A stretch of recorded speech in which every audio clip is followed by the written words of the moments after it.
This podcast is protected under the laws of the United States and other countries. Unauthorized duplication, distribution, or exhibition may result in civil liability, criminal prosecution, and the wrath of the tall man. Boy!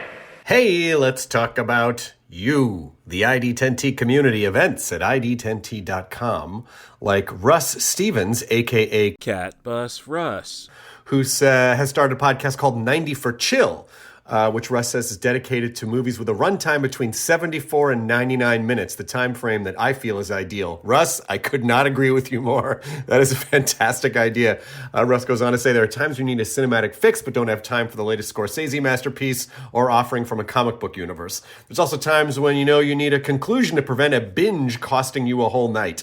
My guest and I try to follow these guidelines as we chat up features that are definitely worth your time and are beyond easy to make time for. 90 for Chill, the podcast, can be found on all major podcast platforms at 90forchill.com, and that's spelling out 90, Ninety, 4 FOR, chill. So there you go. Thank you so much for sharing, Russ. Really great idea for a podcast. Events at ID10T.com for everyone else. Hello, and welcome to this bonus episode of I Dig Crazy Flicks presents 90 for Chill podcast with Cat Bus Russ. I am your host, Cat Bus Russ, and I'm currently in my hotel room at the Doubletree Hilton in Rosemont, Illinois, right across from the Douglas Stephen Convention Center. So, I'm going to get into that, my adventures there, kind of a search for Keith David, which came to no fruition, and, that's kind of been my con experience the last couple of months. Like, Keith David's going to be here. No, he's not. And, again, that had to happen today. So, we'll get into that. Sorry if I seem like I'm picking on you, Keith David. I'm a loser just like you. So...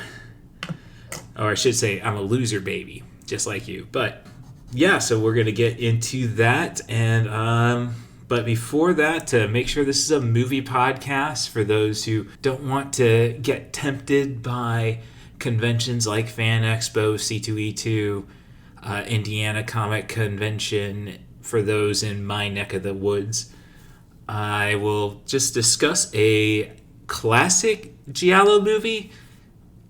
I think it set a lot of standards, but we'll get into that further.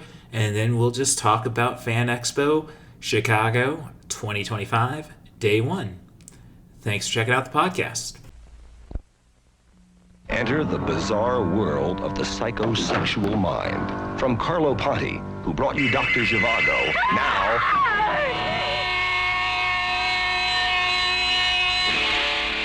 Torso. Torso. Torso. Torso. It saturates the screen with terror. Torso. Rated R. And I have just concluded my first film off the Criterion Channel, which was Torso from 1973, a Giallo film that is going to leave by the end of the month, so... I've heard good things about it, so if there was ever a time to check it out, I suppose this was it. It's a story about a man, well, I should just say a killer in an Italian college town who has scared 4 girls off to a vacation home. One of them, the American's, a little naive and thinks that everything's kind of overblown. Soon she realizes the reality of the situation. This killer strangles the victims with a red and black scarf, then cuts their chest open and pokes their eyes out, and the only thing we get to think of a pattern is we see him draw visions of a porcelain doll, which he removes the eyes from. I wish there was more to it. It doesn't really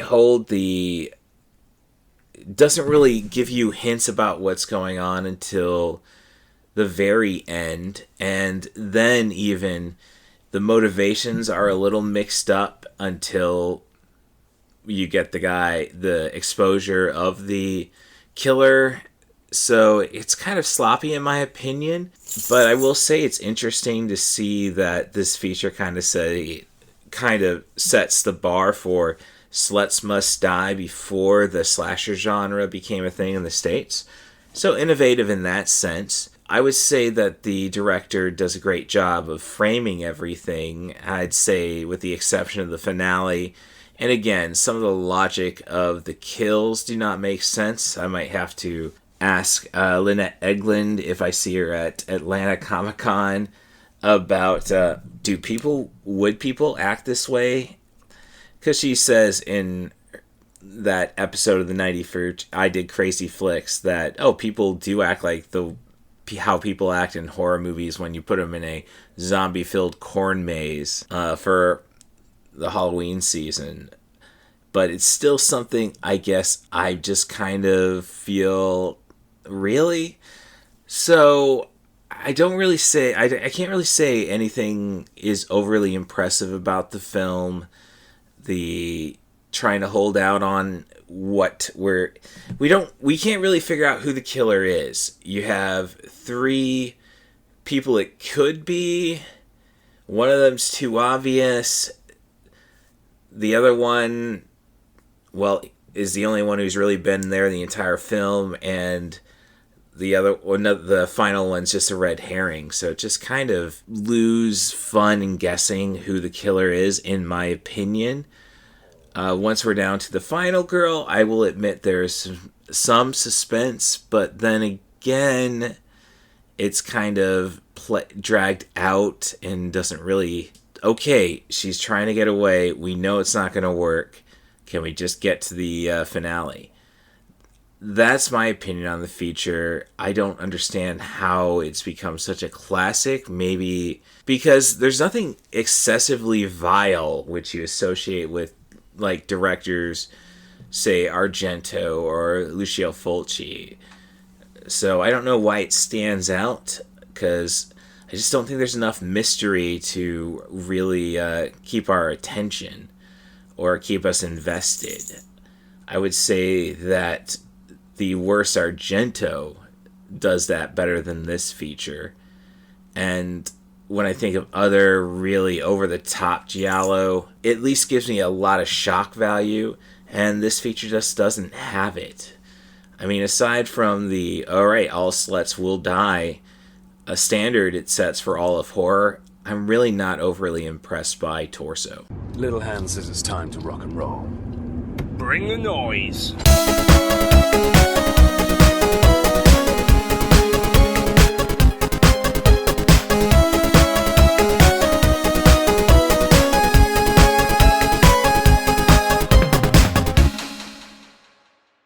And I'm back, just relaxing with a record leg. I kind of spread my drinking out throughout the day. It all started at the... it goes back to my big sister and her boyfriend, David, the poetic critic being my big sister, decided they were going to meet up early to get lunch. They decided early would be 11:30 initially, then one of them got there early, and so... I met him to get my ticket to Fan Expo. Thank you, David, for footing the bill for that. I did tell him, though, that this is kind of my parents', or at least my father's, attempt to get away. They are currently in Buffalo, New York, visiting family. So, we waited outside. It wasn't too bad, just 15 minutes. The interesting thing going on there was my older sister and her boyfriend were concerned about the weapons policy. No replica weapons is what she thought that she heard, so you basically had the heroes of Earthbound without the baseball bat and the frying pan. I did have, I was coming out as Cubby Pool once again. I wasn't going to do it tomorrow when they're doing the Marvel costume meetup. I just don't think I did enough to change the costume to warrant it. I was just wearing my classic ball cap with the 84 logo. Oh no, I'm sorry. That's actually I think it was the 85 to 89 logo, and which is kind of weird because I was wearing the 94 jersey with the, and I don't mean logo, I mean Cubby Bear. There we go. So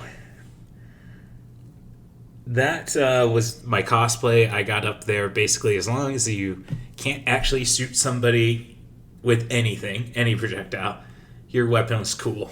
So no problems getting in there. So got our tickets, and that's by, I'd say, let's just say 12:15. I decided to have lunch at the convention center. Not bad. Good screwdriver from the bartender, which I find pretty tough to actually get. Like, I was up in, what was it? Oh, we were doing the Tournament of Champions for What Do You Know Trivia. Team shrug emoji. I don't know if we are still the top team in Champaign. I don't think the teams investigated that, but hey, if Hannah and her crew beat us, more power to them. I'd say hold it over us. But, I'm just competitive, and we'll get to the competitiveness at the end of the day. So, needless to say, had a screwdriver with a grilled cheese sandwich, some house chips, and after that, well, I know the security well enough. I had my flask full of Planterway Stiggins Fancy Pineapple Rum. You get the pineapple, you get the rum flavor, and it actually feels like it's a pretty decent proof. I will say that. It's only 80% though. I mean, it's only an 80 proof, so not as high as the Sealander, which I think is Planterway's best. And I didn't want to get totally screwed up. I don't want Gregory Carl giving me crap, so I didn't go with the Navy Fog from Planterway. But yeah, so just swigging on that, hoping some fan would catch me, just so I can point out that it's a Mandalorian flask, and this is the way. But once I got in line, I pulled the hood down to be a cubby pool, and, got pictured once, but I got a lot of compliments for the outfit. And so, yeah, success there, I suppose. And there's some good cosplay. I'd say more than I expected for a Friday. Some Evangelion, Blues Brothers, some cool Disney, a nice Janet and Columbia from Rocky Horror. Happy 50th birthday today. That's one we need to talk about on the show at some point. Maybe we'll wait till October. Get the poetic critic in the mood. What can I say? I mean, she's probably seen it over a dozen times. I'm getting up there. So we finally get on the floor after about what felt like the floor didn't open till 2, so yeah, that was quite a bit of wait. Talked to a decent fellow about lightsabers. He pitied me for my Ultra Saber collection. He designed lightsabers, I should say, and he's pretty much just looking for a new person a new group to take care of him. We got into the discussion that, yeah, it's all fun until they stop paying, and welcome to the wrestling business. With that said, I've lost track of time, so I didn't know that the Bizarro Wrestling Rumble was at 7. Like, oh, a Rumble? You always need bodies for that. Cubby Pool could have been in there. And then I could claim to be a 23-year veteran in the business, so I don't want to dress up as Cubby Pool again, and I don't think I can because of the end of the night, and we'll get there. So I didn't have any panels to check out, I would say, until 4 p.m. or so, and really it wasn't 4 p.m. I just thought it was a busier day, and a lot of that comes down to, and I'm sorry, I'm trying to reach my phone on the bed, hence why the volume may have gone down. That may have come down to the fact that, well, I thought I had more to do, but that was because of the Keith David cancellation, I suppose. So let me get past this eBay ad. So the first panel I got to see, but let me get back to Keith David, I suppose. So I was looking for a Darkseid Funko Pop. I was trying to think of a character I really knew, and, I didn't. After Atlanta Comic Convention, I guess, ATL Comic Convention, FanX, cool group.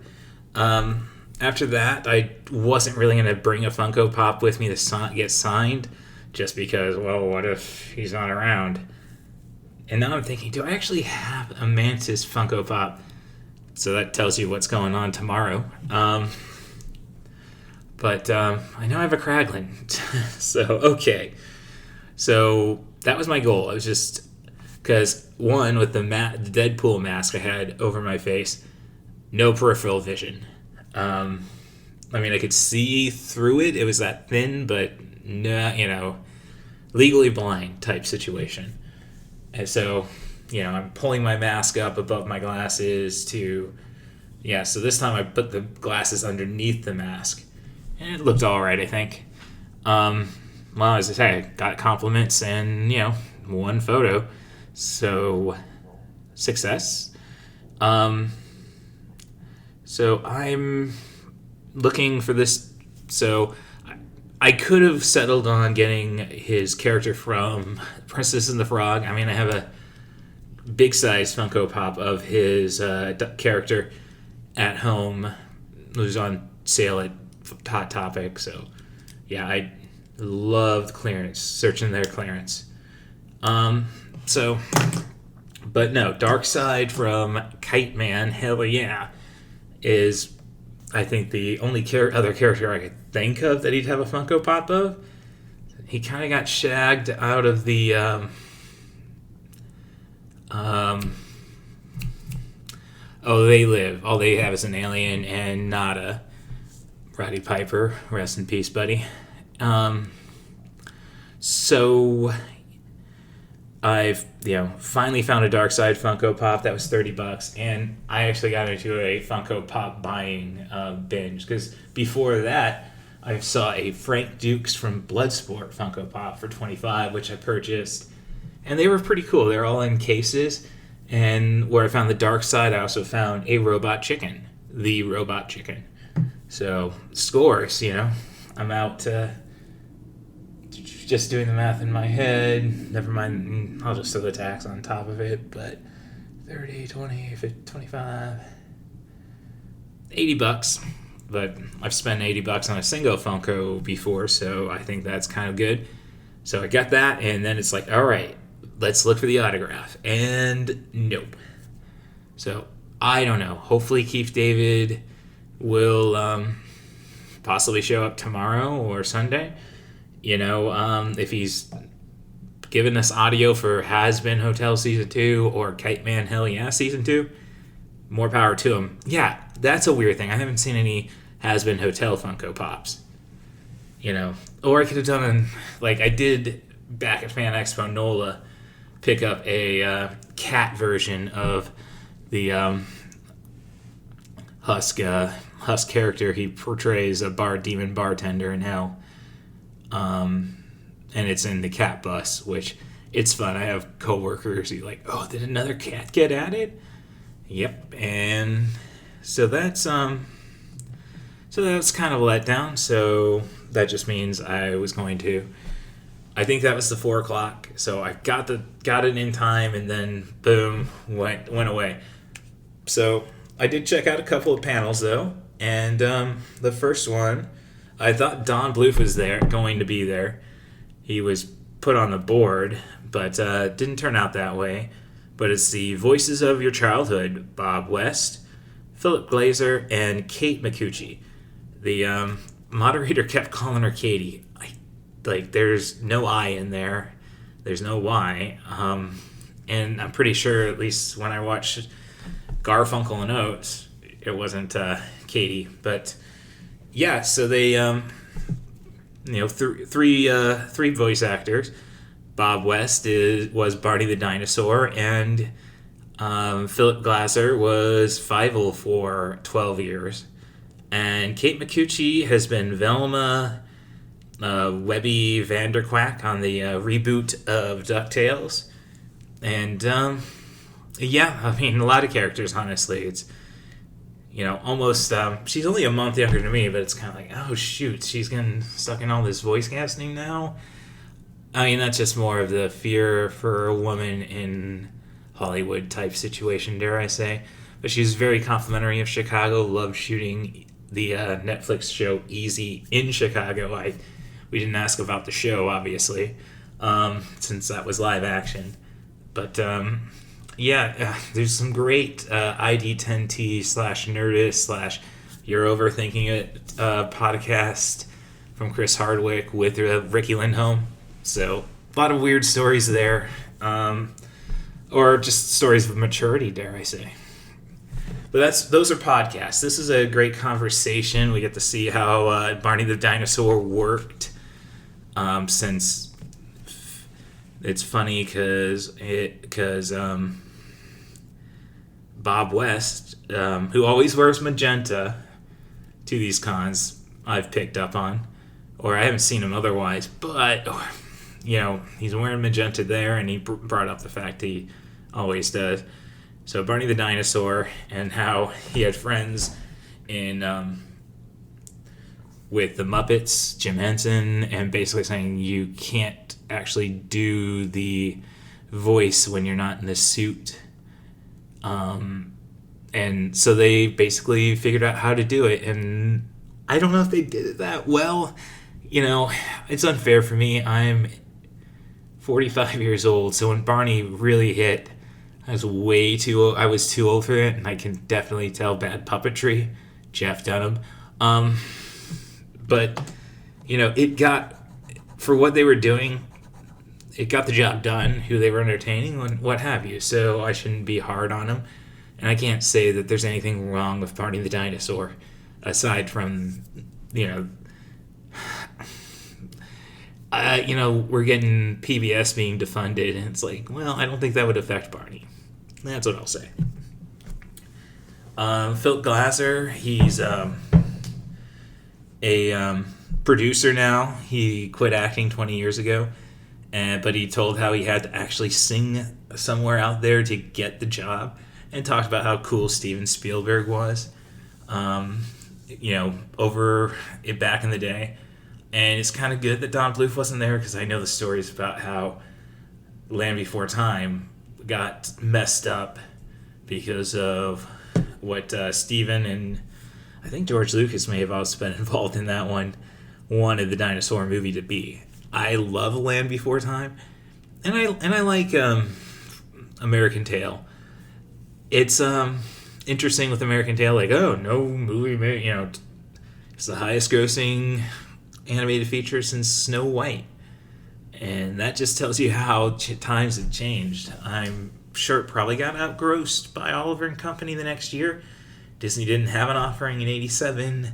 And, Black Cauldron was a bomb. Same with Underseen would definitely be The Great Mouse Detective. And those are two of my favorites. But that just tells you, I guess Disney adult, you come into Disney at a certain time, like, I always say Timothy Dalton's my favorite Bond, and that's the first Bond I got. So I guess this felt like the first Disney I got, I suppose, which probably shouldn't have been the case, because that was still back in the time of reissues. So I don't think that ended. Like, Oliver and Company got one back in 95, and then I think they stopped these 7-year runs again. Well, then again, why wouldn't you reissue Little Mermaid one time? That's poetic critic stuff to talk about, I suppose. So Kate Micucci, it was basically, her commentary was just about how she kind of just getting into it late, Doc McStuffins and Velma, not the hated Velma series on HBO, which I think may have just been hated from the get-go. I don't know, I wasn't a big Scooby-Doo fan. She was. So it's a dream for her. Me, I probably want it to be warped and twisted, dare I say. Goes back to the good Robot Chicken sketches. They went a little harsh on Velma, though, I'll say that. So I was back on the floor for about an hour. I didn't really do much. I just was going to get ready for the Aliens reunion, this year's version of it, I should say, which was Paul Reiser, Jeanette Goldstein. Let me get the other two. Rico Ross and William Hope and Mark Ralston. Jeanette Goldstein played Vasquez. Mark Robinson played Drake. Rico Ross played Frost, and William Hope was Lieutenant Gorman. So, yeah, I mean, it was fun. A lot of them were just picking on Paul Reiser for not doing a lot of these panels. He's going to be around, I think, for a big Mad About You panel, which I don't think gets the main stage still. Like, I'm just, again, thrown off by the organization here. And it's kind of weird, again, going to Fan Expo NOLA in January, where the main stage is right on the show floor. It just kind of feels weird. Like, yeah, that's just it. Like, panel rooms are all on the second, third floors in New Orleans. And really kind of just doesn't tell me I want to go to them, I guess, in a sense. Like, kind of put them celebrities in a good place, I suppose. You know, put them close, but weird building designs, dare I say. And that could be the case here. It was interesting that they opened up a lot more of the building to us while, they're prepping for another one. So it's kind of weird. I don't really recall them ever having another con going to be running concurrent, and I don't think they are. I know they have an anime con next week, which is kind of weird. But with that panel, we had some just great conversations. A lot of love for Bill Paxton, how he was the just the best guy in Hollywood. Really, just very humble in the end, and as they like to say it, he when you're looking for a guy who has a little dick, who can act like a guy who has a little dick, which comes back in True Lies, that was the guy you go to. How he had a great relationship with James Cameron. They were all praising James Cameron, but they're actors, so not crew. You can talk to the the original first assistant director of Aliens, but it's fun to find out that he had actually submitted the script for the sequel to 20th Century Fox, say 1983, and just insisted he direct it, and they said, well, if you can do another sci-fi movie, we'll consider it. And the rest is history. It was really good, talking about the budget and, how Jim Cameron was going to get it done under budget just because he didn't want to foot the bill. Later on, you give him all the money in the world, and nobody looks back, which is weird after The Abyss. I guess you can say, well, not really, because Terminator 2 was IP, and we saw what he did with Aliens. So, a lot of love for Jeanette Goldstein's story about how she got to play Vasquez. Funny cultural discussion, because she was an alien in London, and she thought, not reading the script, and why would you make a sequel 8 years later? Thought that was going to be a drama, but didn't have an agent at the time. Got the audition, was told to go back and rethink things, came back, and said they may have been trying to make a female bodybuilder like the next Arnold Schwarzenegger to play Vasquez, but that wasn't going to work out. Rico Ross, who's got the smallest, I'd say probably the least memorable role of the bunch, because he was, Frost. He gets the cornbread line and then gets dragged. I think he gets flamethrowered by Dietrich, and then in turn all the bullets go off, and then you have the apocalypse in the feature. And because Drake, he's the the yin to Vasquez's yang, and they did get asked about what they think about Fede Alvarez's Alien Romulus and what's going on with Alien Earth. Jeanette Goldstein's excited for Alien Earth. She liked Romulus, thought at least the effects were great, the beats were hit right. Really wish there would have been more character development, and but it was I think it was Ralston who said that he just didn't like the greatest hits element of it and thought, no characters, so who cares? I liked Romulus, and I'll just leave it at that. But I like them all, honestly. I mean, it's tough to like Alien 3, but it's Charles Dance. It's David Fincher at least going through his motions, and Sigourney Weaver, you can't hate it. Charles Dutton's great in it, so a lot of potential in that one, and maybe we'll get to Alien 3. I tried to get in the queue to ask a question about Lance Henriksen, who wasn't there. He was last year with, I think it was actually a Terminator panel, honestly, because they had Michael Biehn, Linda Hamilton. Yeah, so it was a Terminator panel. So yeah, that was a good bit of fun hearing them, and met another person there. He's who doesn't do podcasts necessarily. He just does a lot of. Well, I think he's a lawyer, what have you. He gets to do a lot of press stuff for conventions. Focuses on cosplay. There we go.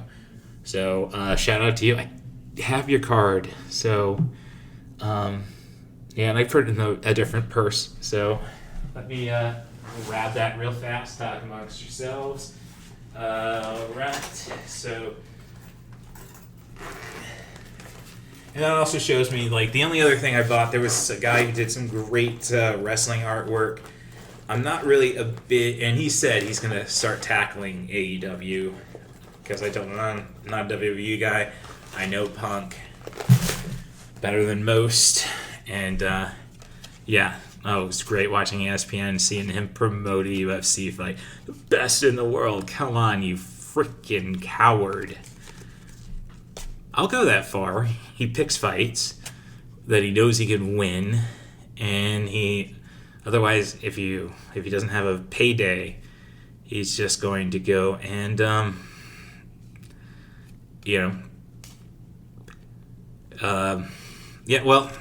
he went through the motions in UFC. Maybe he's not a coward for that, but yeah, CM Punk can go punk himself.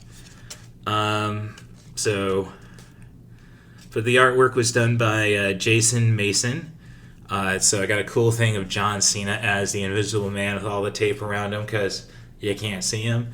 And I believe my contact from Memphis was... So he does it looks like, I'm trying to... Or was that the coffee? Oh, great. Well, shoot. I'm going to do some work just real fast. Sorry about that. Yeah, we're making good time, though, for a bonus episode. Buttons, stickers. Man. Yeah, and yes, I missed him on that one. Hold on. Maybe I got it right. Okay, so I am sorry for the confusion. So the art was done by Jaime Coker, and it's Jason Mason, who is the director and owner of Mason Studios. And yeah, it focuses on cosplay, so we were talking about cons and hitting off pretty well. So very cool guy. And what? Okay, that's not gonna matter. Sorry, seeing apps. I got to start closing up because there's supposed to be an update tonight on my MacBook. That's another pressure thing. Just that mom and dad do a lot to help the podcast out, but they want new computers. And whoa, okay. I was just telling you, get a Surface, and Mom. So, and I still got to talk about Rory, about a critic or kind of. She's running on a Windows 10 tower. And I think USB drive ports are out. I'm not savvy enough to know how to fix that stuff. So, but very cool. I mean, it's just cool getting to hang out with Rory and David. I think David is finally opening up to me a little more. So, very cool. I think those messages probably, you heard the clings, and I hate that. Sorry, didn't put my phone on vibrate again. Had it on for the most part just because of once the panels started. But I did go and get a Cubby Pool 3D video made again, and this is me with a focus on the gun last year. This time it was, a Johnnie Walker Red for Deadpool.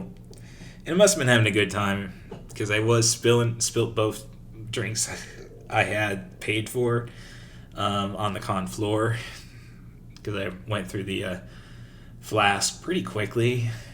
As I say, I don't think I was blitzed or anything like that, and panelists could handle their panels where you give me a breath and I will go and try to capitalize on it, make it a little about me. So all right, Ava's gonna be checked on by Allie Higgins, Allie's accessory shop on Etsy's trash feature review. So the night David and Rory were going to go to Sugar for dinner. They know I'm not a big fan of it. And I think a lot of the changes may have been because I'm not a fan of King's, or at least not the one in Rosemont, bowling alley / restaurant. And I'm not a fan of Sugar, but 9 o'clock, I'm freaking hungry. So what I end up eating, just chugged a bottle of coconut water to make sure I'm okay. And of course, I'm drinking a record there right now. Went through a bottle of Coke really fast. I got a couple of Dasani sitting in there. Kind of like, is my dad not a silver member with Hilton? Sorry, I don't need to. Had difficulty enough. Dad, when he made the reservations, didn't put us on initially. Thankfully, the good staff at the DoubleTree had put the notes in when he called about it. So, faith in the Father, I should never doubt. It's just, the hotels was what I did for 6 years. So, especially Hilton. I was there only a year, and I had issues after I left with Hilton, just because, dude, you can't just go and say these reservations I made before I quit for the employee discount. You just can't cancel them 2 weeks ahead. I mean, shoot, I think it was a week before wedding I was supposed to go to. So, that wasn't cool. So for me, I was trying to figure out what after hours would be. I know they set up a bar. I think there was some K-pop dancing downstairs, but it wasn't like the big ballroom cosmic celebration they had last year. That might be tomorrow. I know they're having the Galactic Empire. If they got a band, I'm there. My older sister wants to check out Superman again. She's seen it. I did see Riff Tracks on Thursday, and this is the first time at a real AMC, dare I say. It kind of makes me want to go to, I don't know. It was the Galaxy Theater in Bloomington that seemed to have the best experiences a few times I went there. But, these reclining seats, I really think it's over the top, but, had a cocktail there, and then I was drinking today, and then it's like, shoot, I'm ruining my chances if there's a tattoo alley. And there was not for the first time at a fan expo, Chicago. So I was kind of disappointed about that. But hey, now I could think about considering getting Ewan McGregor's autograph for $300. Thinking about it. I don't know. I am going to see his panel with Hayden Christensen. And tomorrow I'm going to see the John Cena panel, which David is really pumped for. Oh, I can't wait for Peacemaker Season 2. It's like, maybe you should get into wrestling, dude. Because I think, James Gunn wrote Peacemaker based on what he knew about the John Cena wrestling character. So John Cena's got a lot of, he's in a tough spot. He can't become a piece of shit like Hulk Hogan did. David asked me, "Oh, sorry about Hulk Hogan," and I said, "F Hulk Hogan," and then I said, "No, I'm sorry," and I'm gonna go for my PG-13 on this one. To quote Iron Sheik, "Fuck the Hulk Hogan." So, and I brought up the fact that the good thing about J.K. Rowling, I know now we're really pushing it, is if she decided to go and put a little lightning bolt, a scar on her head, and start calling herself Harry Potter, we know it's hypocritical bullshit. So it's just basically Hulk Hogan. Biggest thing to ruin his legacy is when he started pushing for Donald Trump as Hulk Hogan. Like, dude, you're Terry Bollea. Be an actor. Okay, I know you couldn't do that well. Despite, I do really want to get a chance to watch Suburban Commando again, because I think that one almost had it right with Hogan. It was better than No Holds Barred. And damn, now that I think about it, most of the cast of let's check on those three ninjas, because Hulk Hogan, Lonnie Anderson, and Jim Varney are all dead. So they were all in the Three Ninjas Attack on Mega Mountain or some bollocks like that. But we're trying to get to the end of the night, end of this podcast, dare I say. And so I went up to the newly opened up area of the second floor at the Douglas Stephen Convention Center. And yeah, so I really misplaced my time. I thought I may have done back to back, so maybe I was a little drunk. But I ended up going to see about the Bizarro wrestling, and I missed the Rumble. And as I said, dang it, I missed a chance, because Rumbles need bodies. And so the next thing was going on there after hours was Foam Combat, which was basically sign a waiver, get in there with a foam shield and a foam sword. I guess this is LARPing, because eventually a couple of LARPers got in there, and it was interesting because I could kind of level them up. I could get the adrenaline going. I was trying to make calls, like, come on, circle them in. But if they get behind us, they shouldn't get behind us. But yeah, a lot of fun there. I think maybe I was doing too well, like in a mosh pit when the security pulled me out for, I don't know. Like at one point, like the teams kept getting uneven. At one point, I swapped myself on another team, and I guess he thought I swapped myself during it. And we didn't get into an argument, but the rules dictate if you get struck in the leg, you will you are just stuck in the same position. You have one leg, but you can't hop around. And it's like, I've been to Ren fairs. It's been 40 years, but I know you can jump. Oh no, you break your ankle. So it was basically 2 limbs, you're dead. No striking to the head, which I may have taken advantage of because I kept my shield low for my legs, and like going back to my boxing days, maybe even throw my head into position and like, sorry, blocking my shoulders, little cheeky stuff. But no, I was able to do that for at least 50 minutes. So I'm feeling, got the adrenaline going. Like I immediately had to go take a shower once I got out to the hotel, which has really slowed down the unwinding situation. Now I see that it's almost midnight, and I still got to record the trailer for Torso. But no, I really did have a good time, and again, thank you, David, for taking care of my ticket.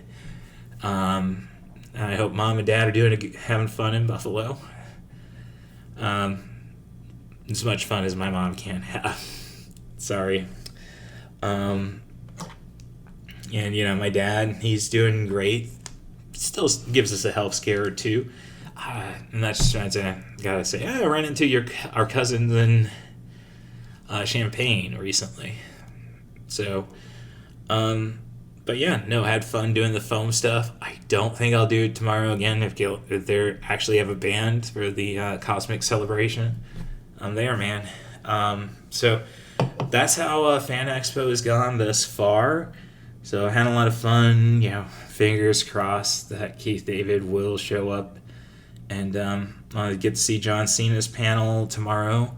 Thanks, Mom and Dad, for that one. Because, I was probably going to do it, but I already spent $50 on Hayden I was going to spend $50 on Hayden and Ewan. So, and my mom's confronted me about how much money is spent on these, but very supportive. Basically, like, you seem a lot happier doing this stuff. So,